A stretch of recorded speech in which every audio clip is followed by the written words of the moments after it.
Hey everyone, welcome back to Isobe Food. I just got back from an awesome trip to the Big Easy, and I gotta say that New Orleans cuisine has been on my mind ever since. Today, we're getting two birds with one stone with Fish Tempura Po'boys, complete with a delicious roasted red pepper remoulade. Let's get started. We kick things off with a quick and easy roasted red pepper remoulade. Add mayonnaise, Worcestershire sauce, rice wine vinegar, hot sauce, honey, and roasted red peppers to a blender or mixing cup. Blend until smooth. Add in stone ground mustard, fresh garlic, dill pickle, green onions, capers, parsley, paprika, cayenne pepper, and kosher salt. Mix to combine and refrigerate for at least 2 hours and up to 4 days to allow the flavors to develop.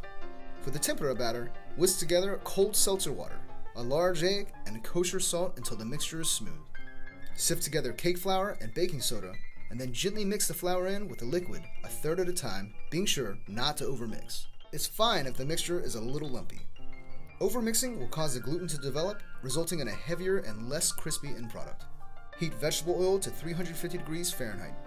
Season half-inch thick fillets of codfish with kosher salt, then lightly dust the fish with cake flour. Pour in about a half cup of batter into the oil in a slow, gentle stream. This will create tiny particles of batter. After about 20 seconds, scoop the crispy pieces over to the corner of the pot. Coat a fillet of fish in the batter and then place on top of the crispy bits. Spoon over some crispy bits and allow the fish to fry for 10 to 20 seconds so that the particles stick to the surface. Cook for about 2 minutes on each side or until golden and crispy. Carefully move the fish to a wire rack to drain.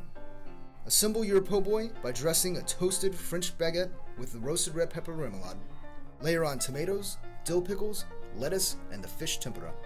There you have it, folks. Fish Tempura Po'boys. These were incredibly delicious. I really hope you enjoyed it today, and if you did, as always, please like, share, and subscribe. Be sure to come back next time to Isobe Food, where you get what you need to succeed in the kitchen. I'm your host, Jamie, and I'll catch you all next time.